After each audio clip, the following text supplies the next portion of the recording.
I'm going to go through the drills for colons and dashes. Remember that with a colon, you have to have a complete sentence before you can have a colon. So make sure you pause and see if you could just stop talking there before you can have a colon. So for example, number 1, fish have the wildest names. That's a complete sentence. So far, the colon is acceptable there. Fangtooth, blobfish, stargazer, and even snakehead. So all of those give us more information about the names. So it gives more information about what came before the colon. So the answer is A. Number 2, its head tapers to a point, making it look as if someone, perhaps a mad scientist, had grafted a snake's head and several inches of scaly body onto a fish. So in this case, we've got the dash behind some words and then a comma in the middle of this underlined portion. So we need to check. At first glance, this looks like it's an interrupter. So to check that we have an interrupter, you need to read the sentence without that part in the middle. Its head tapers to a point, making it look as if someone had grafted a snake's head. So yes, we still have a complete sentence. This is an interrupter. To punctuate the interrupter, you need to make sure you've got the same punctuation on each side. It can be 2 dashes or 2 commas, but it must be the same. In this case, we need to make the answer match the dash in the sentence. Number 3, given the fish's wild appearance, it's hardly a surprise that scientists have given it a nickname. That was a complete sentence, so far that colon is good. Frankenfish, that tells us what the nickname is, more information about what came before the colon. So yes, that colon is good. And now it's asking for which one of the answer choices over here would, sorry about the bell. Which one of the answer choices over here would also work? So we have a complete sentence before the colon, but there's only one word after the colon. There are not 2 complete sentences. So that eliminates both A and D because a period or a semicolon can only go between 2 complete sentences. B would create a run-on. You need at least a comma there. So the answer is C, which should have been obvious just from looking because there's only one main grammatical usage of a colon, and that's to attach more information about the previous sentence.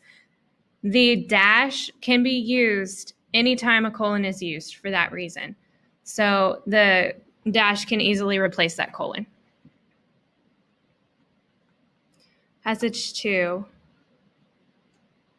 Wrangell St. Elias National Park, come back.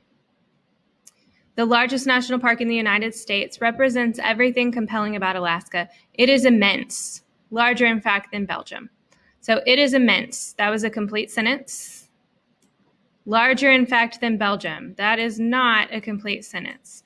So because we only have one complete sentence, we know we cannot have a period and we cannot have a semicolon. But then we have to have something. So C is wrong also because that would create a run-on. The reason why A works is because we've got the complete sentence and then more information about that sentence. So in this case, that dash is acting like a colon. So that's the answer.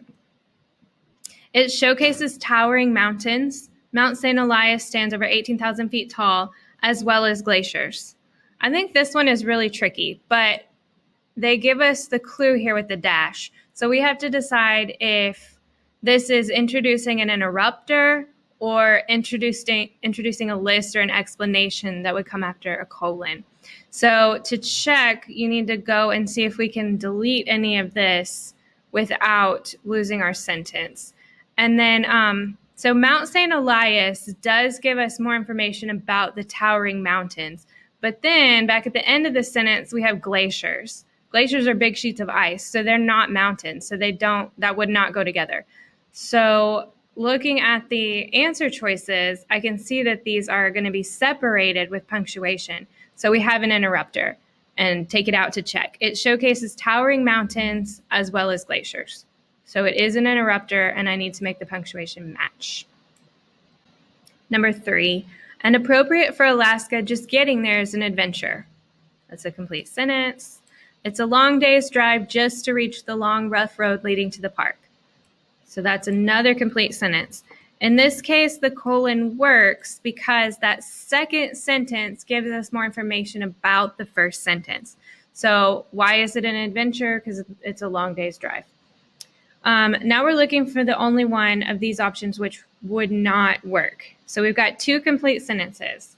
So we know that anytime you have two complete sentences, a semicolon would work, a period would work, and we see the colon here works. And anytime a colon works, you can substitute it for a dash. So the dash works.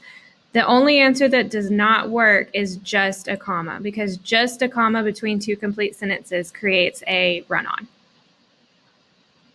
Number 3, the appearance of mosaic murals, pictures made of small pieces, has remained unchanged for thousands of years.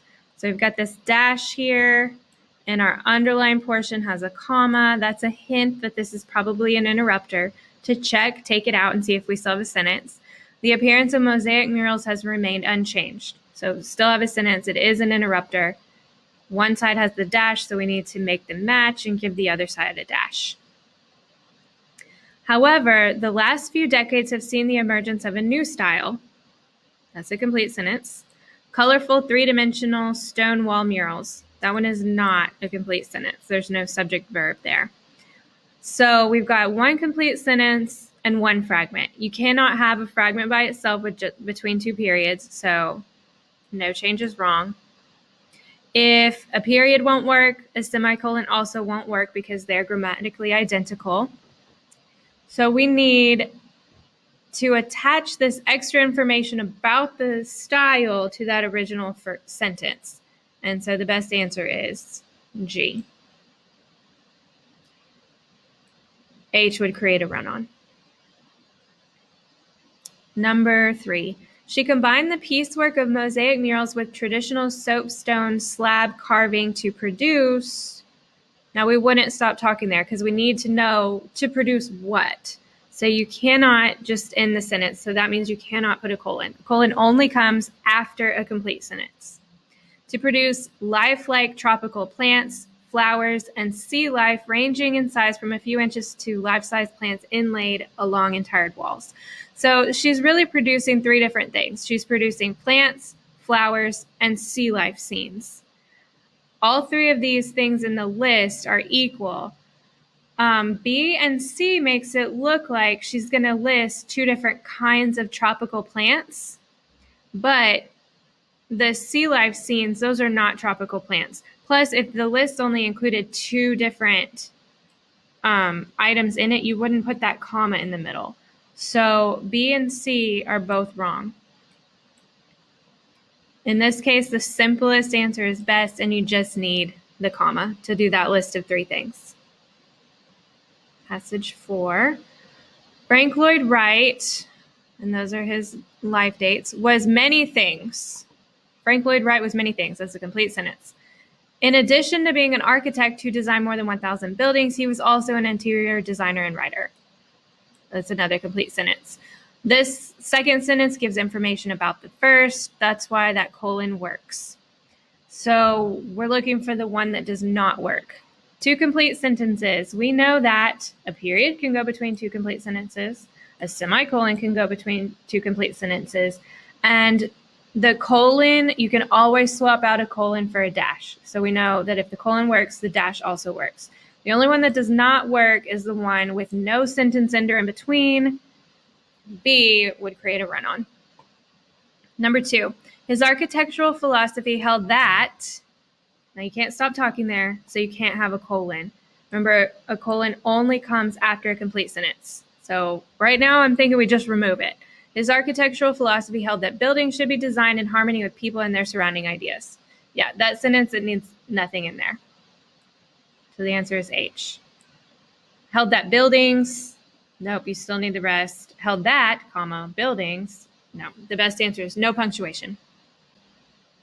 Number 3, this idea, which became known as organic architecture, was best exemplified by his design for the Fallingwater home. Stop talking. So this is a really long sentence, but it's got that interrupter in the middle. When you see which in the middle of a sentence, it's going to be an interrupter. In this case, the interrupter starts with a comma, so we know that it needs to also end with a comma. Let's take it out just to make sure that we've done this right. This idea was best exemplified, so yeah, we still have a sentence. Now, the second half of this really long sentence, this idea was best exemplified by his design for the Fallingwater home, 1935, a house built into the side of a hill and balanced over a waterfall. Okay, so we got the colon there. We need to check A, do we have a complete sentence before the colon? And B, does what comes after the colon give us information about that sentence? So this idea was best exemplified by his design for the Fallingwater home. That is a complete sentence. A house built into the side of a hill and balanced over a waterfall. And that does describe the Fallingwater home. So the colon is correct. The reason why the other ones are wrong. A house built into the side of a hill and balanced over a waterfall. That is not a complete sentence. So a period won't work. The semicolon won't work. And then we've got the comma fanboy. So same thing, those won't work. Just from looking at the answer choices, you should know that the answer has to be F because G, H, and J are all grammatically identical. Remember that period equals semicolon equals comma fanboy.